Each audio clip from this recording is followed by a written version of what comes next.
appreciation to the people who are standing in front of you. Because More than 20 million man hours, thousands of sweating up doctorate themselves to create this man hours and this achievement.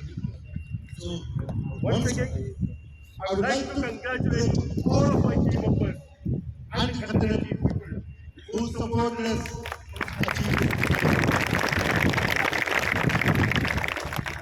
the celebration of this achievement.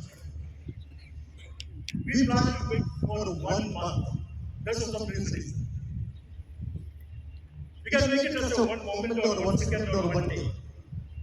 But now our responsibility increased.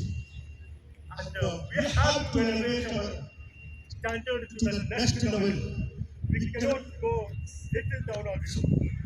So, We are taking this opportunity to take a pledge.